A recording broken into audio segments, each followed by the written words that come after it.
Good morning. Today I'm going to do napkins for Christmas. Can you believe it's almost Christmas? You got to start thinking ahead, you know. So these are my Christmas napkins, and they are reversible.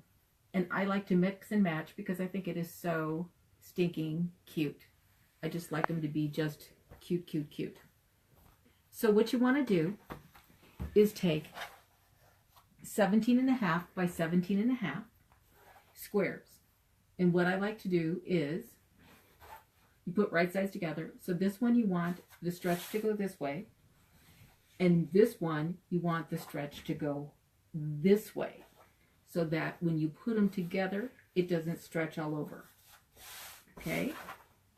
So then what you're going to do is you're going to sew a 1/4 inch all the way around. But what you want to do is leave an opening. So what I've got here is I just marked myself a little opening from here to here. But I've got it all sewn a 1/4 inch all the way around. Then before you turn it, you want to clip the corners so that they turn nicely. Because you want to get rid of that.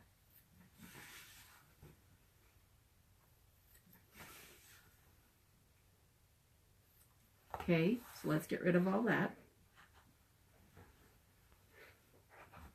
And of course, once again, you have to have that area so you can turn it, which is right here, and you leave it open, okay? Then what you do next,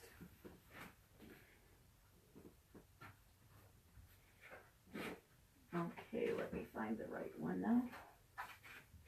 Here it is. You turn it right sides out, but then you have that opening and you leave it, and you put the 1/4 inch in and you fold it nicely. So it looks like this. Then next what you do, okay, so you'll have the opening so you can put right sides out. And of course I clip the corner so it looks really, really nice. It's going to be, you can use either side. Then after that, what I do so that the napkin doesn't look icky when you wash it, I'll sew an X. So I'll take from corner to corner and I'll put like an X marks the spot. Okay? So I'll sew corner to corner before I sew the end. Then what I sew is I sew 1/8 of an inch all the way around the corners. And of course, make sure you catch the area where you did the 1/4 inch and folded it in. Okay? Then after I get that done, then what you want to do, so you can do this or this, I'm going to make, these are my 1/2 inch scallops. So you're going to take your 1/2 inch scallops, and you're going to do it like I normally do, which you saw me do the other day with my scallops. And I'm going to do my 3/4 inch mini points. Okay?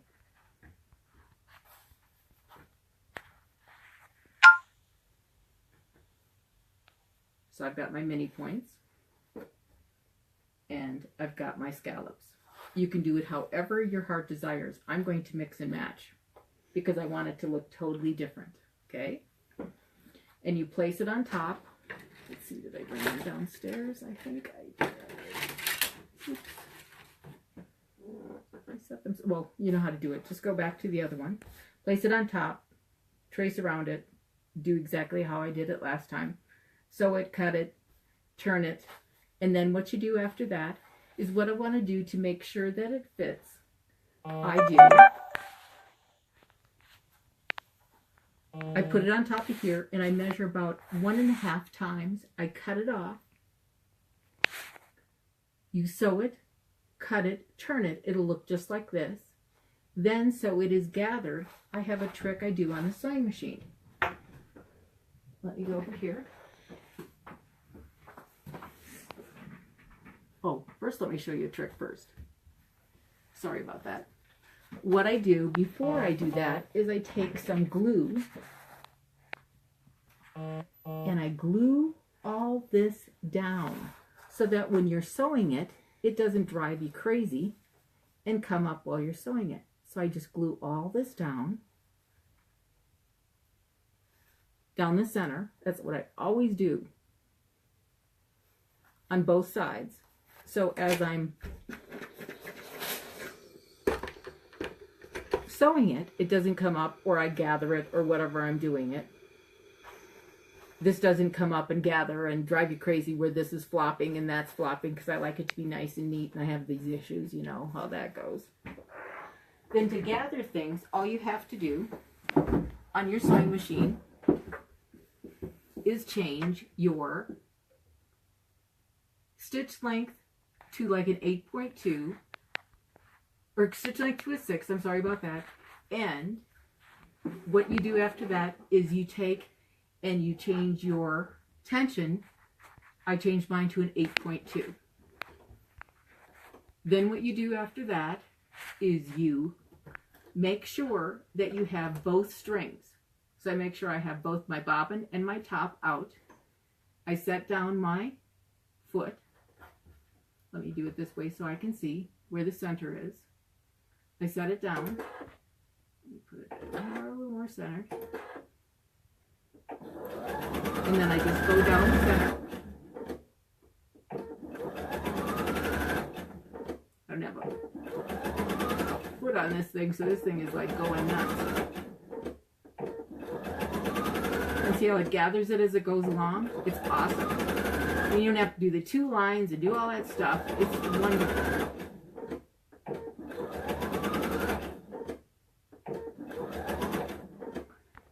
Put your foot up.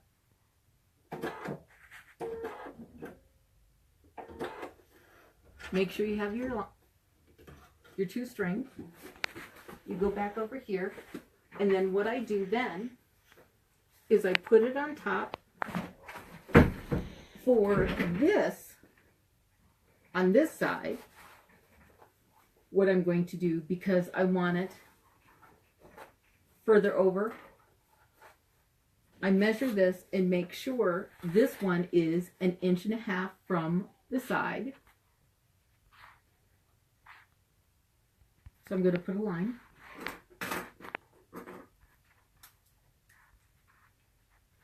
Sometimes I can see better without my glasses, and sometimes I can see better with it. It drives me crazy. Someday it'll even out.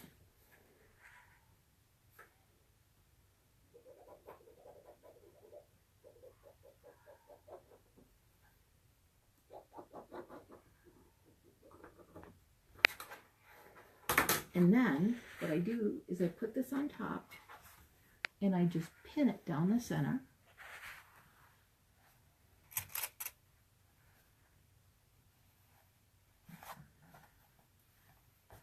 Make sure this is going the right way like this. And then, because I have issues, I make sure I have the center.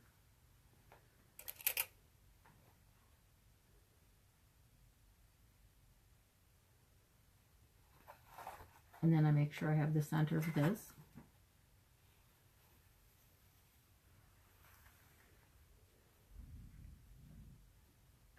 Like so.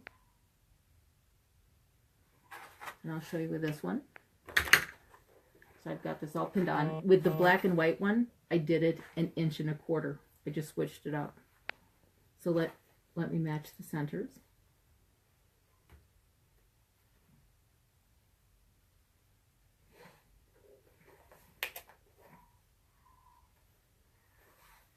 And then all you do is pull it. That gathering is amazing. It's the only way to go. So you put your tension to an 8, 8.2, 8.5, 9, whatever works best in your machine. If your threads break, just put your tension down and your stitch length to a 6. And it gathers just amazing. And then you don't have to do the 2 lines, and it just makes it so simple.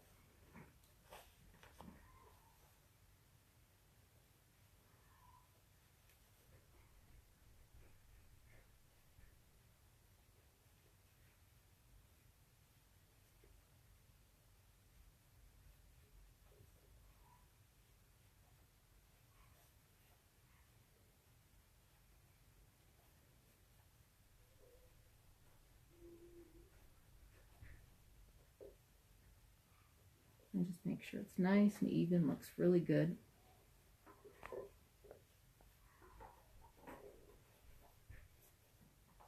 And then all I do is pin it, make sure it's centered on that line where the center is on the line. I just sew this with a zigzag going down. Then, after I'm done with that, what I do is I make my own bias tape. I didn't even put this on the bias because it's not going, not on a bias. So what I do with this is I just cut it at an angle.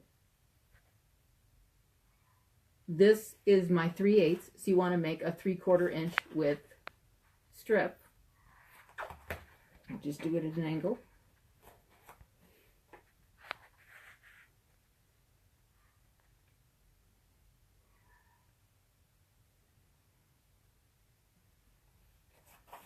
Put some spray starch. Gotta have spray starch, otherwise it doesn't work well. You put it in like this. Then I take a pin, put it out like this. Then you put it upside down. And then you hold it. Just make sure I get both of them. And then iron it as it goes along. And there is your tape.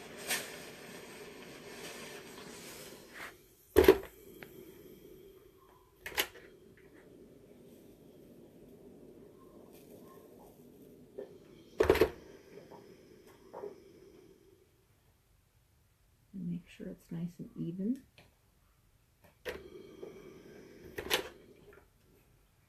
Okay, and I've already got one made. I think I do anyways. I don't know if I don't. Let me make this one.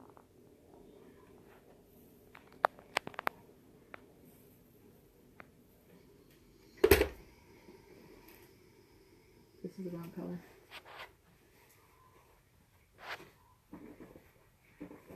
Oh, I do have one made. Yes, I do. You're right. Good thing my daughter's here. She keeps track of me.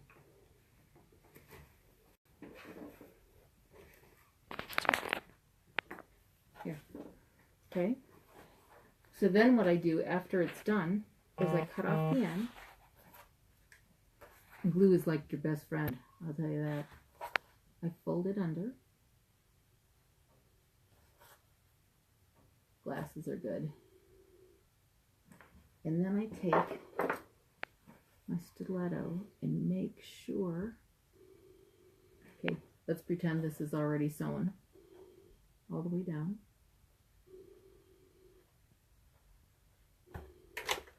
And I iron this to make sure it's even. A little bit closer so I can see what I'm doing.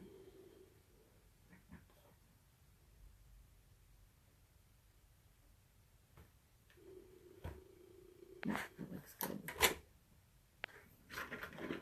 Then after this is zigzag, then I put this on top of here, put it all the way down here, and I glue it as I go along after it's zigzagged, fold the corner there, and sew it, and it looks just like that. And you have an already finished napkin. And then I mix and match, and that's all I do. I do nothing hard, but it looks amazing. And then you can put black, and then you have little cute little, and mine just went blank as rock. You have matching little, what do you call them? Cloths. Yeah, well, mats and all that stuff, and it's just cute as heck. And then it's just, this is just so cute.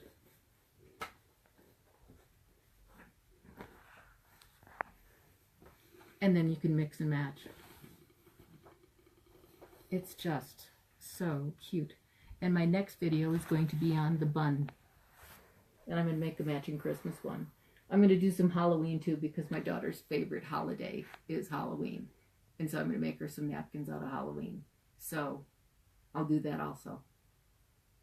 But thank you. God bless. And have a wonderful day. If you have any questions, just write in, give me a call. And goodbye.